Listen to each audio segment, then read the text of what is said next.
Kompas Bisnis kembali hadir untuk Anda, Saudara. Dan kali ini kita sudah bersama dengan Direktur Ekonomi Digital Center of Economic and Law Studies atau Celios, Nailul Huda. Selamat pagi, Mas Huda. Selamat pagi, Mbak. Mas Huda, PPN 12% rencananya lanjut nih dan akan berlaku selektif katanya DPR, ya nih pada barang mewah. Walaupun kita tahu rincian kebijakan ini belum resmi dikeluarkan, tapi apakah kebijakan ini tepat berlaku tahun depan dan merupakan win-win solution? Ya, Mbak. Memang sepertinya kebijakan ini merupakan exit strategi ya, yang tawarkan oleh DPR kepada pemerintah untuk tetap menetapkan tarif PPN 12%, tapi tidak memberatkan masyarakat. Walaupun kita sebenarnya masih bertanya-tanya, apa sih definisi barang mewah?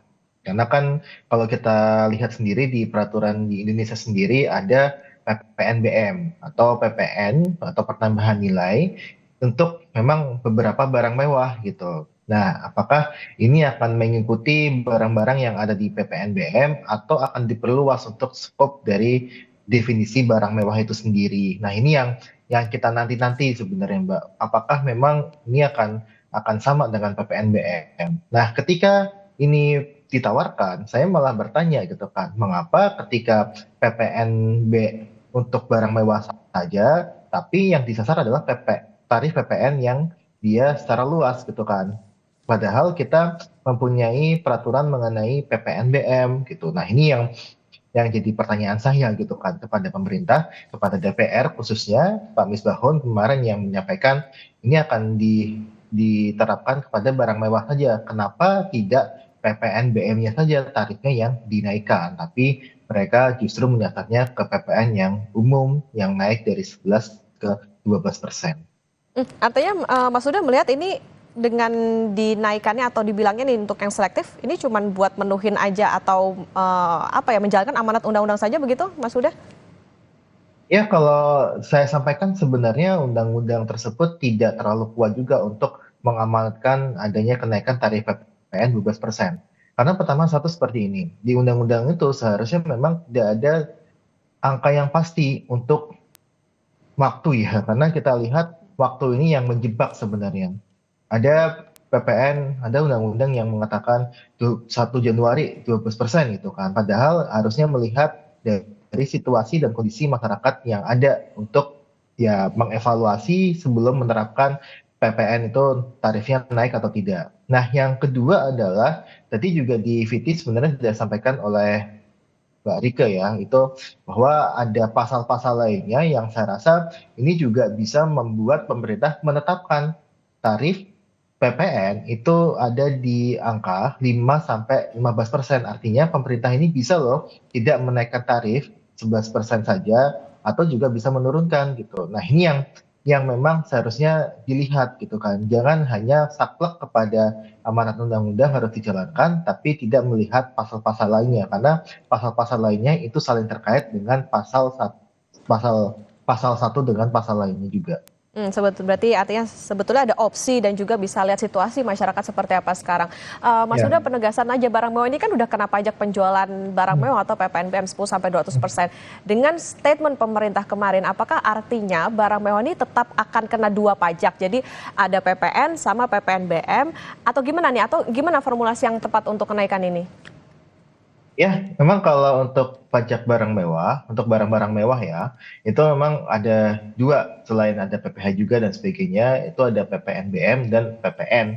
Memang itu sudah dilakukan sejak lama gitu kan. Kalau pertambahan nilai sudah pasti itu kan ya untuk melihat ini ya, melihat dari pajak value added yang diterima oleh negara gitu kan. Tapi kalau PPNBM artinya memang ini untuk barang-barang mewah yang fungsinya adalah redistribusi sebenarnya. Ada fungsi redistribusi pendapatan di mana masyarakat yang tidak bisa mengapros barang mewah itu diberikan subsidi dari pajak-pajak yang di barang mewah gitu kan, dari orang-orang yang dia bisa mengapros barang mewah.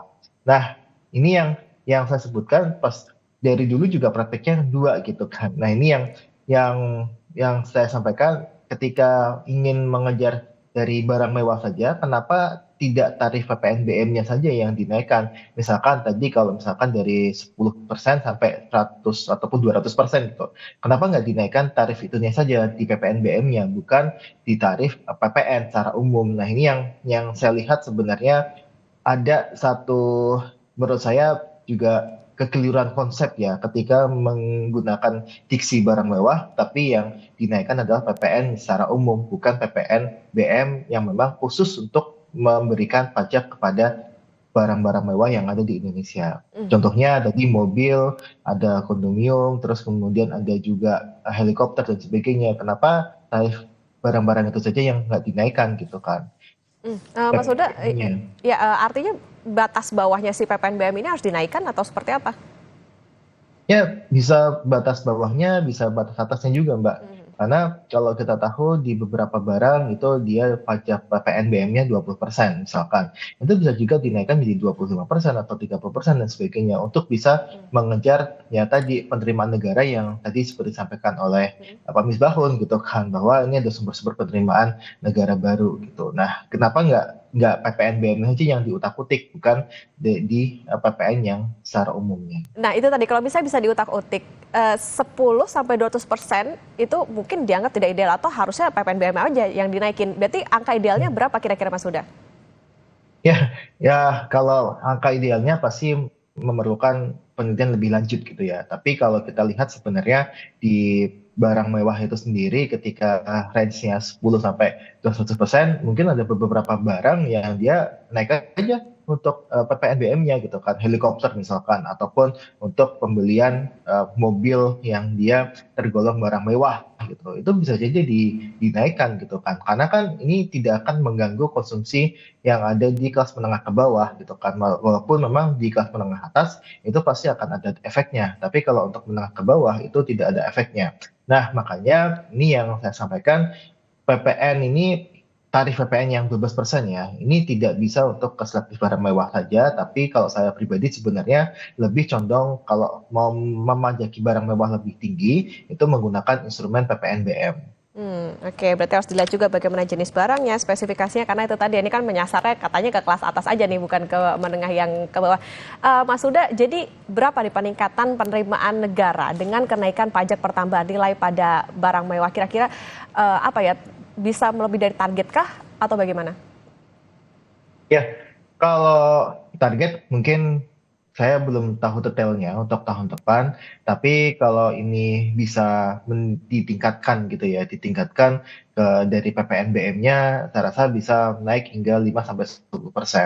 Nah, kemudian kalau kita lihat sebenarnya ketika pun dinaikkan untuk barang-barang mewah, tapi dengan kategori yang seperti PPNBM ya dari 11 ke 12%, saya rasa itu juga istilahnya bisa meningkatkan juga gitu kan. Tapi peningkatannya itu relatif lebih rendah sebenarnya dibandingkan mereka untuk ke PPNBM-nya saja gitu. Karena di PPN ini kan kenaikannya kan 1% kan. Tapi kalau PPNBM itu bisa naik 5 sampai 10% ya dari tarif yang sudah ada, saya rasa itu bisa lebih baik lagi gitu kan. Makanya pajak ini kan bisa dipandang sebagai redistribusi kekayaan gitu kan, redistribusi pendapatan. Kenapa nggak diotak-atik PPNBM-nya saja gitu kan, daripada PPN secara umum.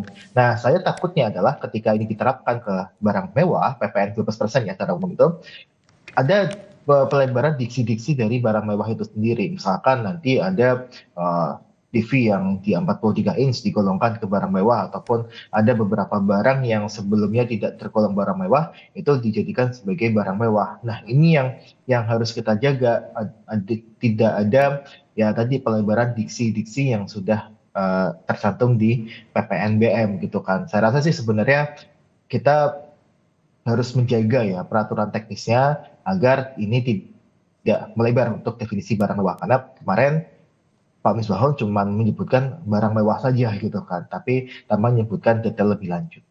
Oke, berarti harus ada transparansi dan pengawasan terkait dengan kategori dari barang mewah. Jadi apa sih sebetulnya ya kan yang kena PPNBM dan juga nantinya mungkin dikenakan PPN juga.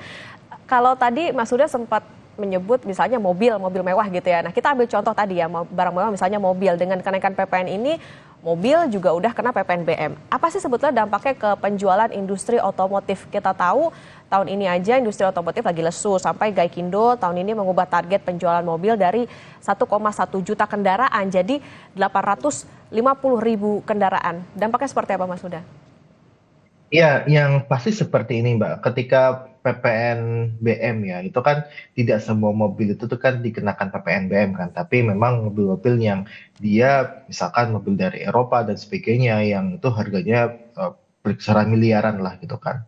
Nah, tentu kita dorong juga adalah ya yang untuk otomotif yang PPN-nya 11% itu tidak naik gitu kan. Bahkan kalau kita lihat kemarin pernyataannya adalah ada beberapa barang yang bisa PPN-nya itu diturunkan. Artinya ini bisa bisa multi multi tarif gitu kan untuk PPN ini kan. Nah, ketika dia multi tarif, ini kita dorong untuk barang-barang yang memang dia memiliki multiplier efek yang tinggi gitu kan. Ini bisa diberikan insentif gitu kan dengan penurunan PPN gitu kan. Misalkan kalau otomotif itu barang-barang mobil yang dia ataupun motor yang dia menimbulkan multiplier efek yang besar gitu kan. Tapi kalau kita lihat untuk PPNBM untuk mobil biasanya adalah mobil-mobil impor yang dia harganya cukup tinggi gitu kan, yang dimana tidak menimbulkan multiplier efek yang besar gitu. Nah, ini yang kita lihat sebenarnya itu bisa dikenakan PPNBM yang lebih tinggi gitu kan. Nah, tapi kalau untuk yang otomotif yang dia mobil-mobil kelas menengah ke bawah dan sebagainya yang dia mempunyai multiplier efek yang besar, saya rasa ini akan ketika dia dikenakan PPN dan mungkin akan dilebarkan ya, jadi mobil itu semuanya barang mewah, itu akan mereduksi dari kinerja industri otomotif itu sendiri. Dan ini yang memang ditakutkan oleh Gaikindo ketika PPN ini akan dinaikkan dari 11 ke 12%, karena kenaikan harga barang itu bisa mencapai 9 hingga 20% kenaikan harga mobilnya ya, dari kenaikan tarif PPN ketika PPN 12% itu diterapkan ke semua sektor usaha. Nah itu tadi catatannya, jangan apa ya, bisa dikatakan semua mobil nggak bisa dikatakan apa ya, dikategorikan barang mewah juga karena tadi bisa memukul juga semakin dalam industri otomotif. Mas sudah sedikit keluar dari keterangan DPR kemarin, tapi ada beberapa negara di dunia yang memang trennya naikin PPN. Salah satunya adalah Singapura yang 2 tahun menaikkan PPN berturut-turut. Tapi memang kalau kita penghasilan sama standar hidup di Singapura kan berbeda nih dengan di Indonesia. Tanggapan Anda singkat aja, Mas Huda. Ya, yang jelas sebenarnya kalau kita bandingkan dengan apa yang dikerjakan oleh Singapura gitu kan, bahwa Singapura walaupun dinaikkan juga tetap tidak lebih tinggi sebenarnya dibandingkan dengan Indonesia. Tapi ada beberapa juga negara-negara di ASEAN ini yang juga memiliki tarif PPN lebih rendah dibandingkan dengan Indonesia. Bahkan kalau kita lihat datanya, Indonesia ini menjadi juara kedua dalam tarif PPN setelah Filipina dia tarifnya 12%, Indonesia di 11%. Ketika itu dinaikkan, memang Indonesia ingin juara satu, tapi juara satu dalam hal tarif PPN. Nah ini yang kita kritik juga, bahwa seringkali pemerintah itu menyampaikan tarif PPN kita rendah dan sebagainya, tapi kalau kita lihat data ternyata hal yang faktanya berbalik dengan apa yang disampaikan oleh pemerintah, bahwa ada banyak sekali negara-negara yang juga memiliki tarif PPN di bawah tarif PPN Indonesia. Oke, juara satu tapi bukan yang diharapin nih kayaknya nih kalau naik PPN. Nah tentu gimana nanti klasifikasi soal barang mewahnya ini yang tentu kita tunggu bagaimana keputusan dari pemerintah soal PPN dan juga PPNBM. Terima kasih Direktur Ekonomi Digital Center of Economic and Law Studies atau CELUS, Mas Nailul Huda sudah bersama di Kompas Bisnis. Sehat selalu Mas Huda. Saudara, saya jeda sampai Indonesia Pagi akan kembali dengan informasi rekapitulasi hasil penghitungan suara pemilihan gubernur dan wakil gubernur 2024 di tingkat kabupaten dan kota seluruh wilayah Jakarta selesai lebih cepat dari jadwal. Pengumuman pemenang Pilgub dijadwalkan Senin 9 Desember 2024.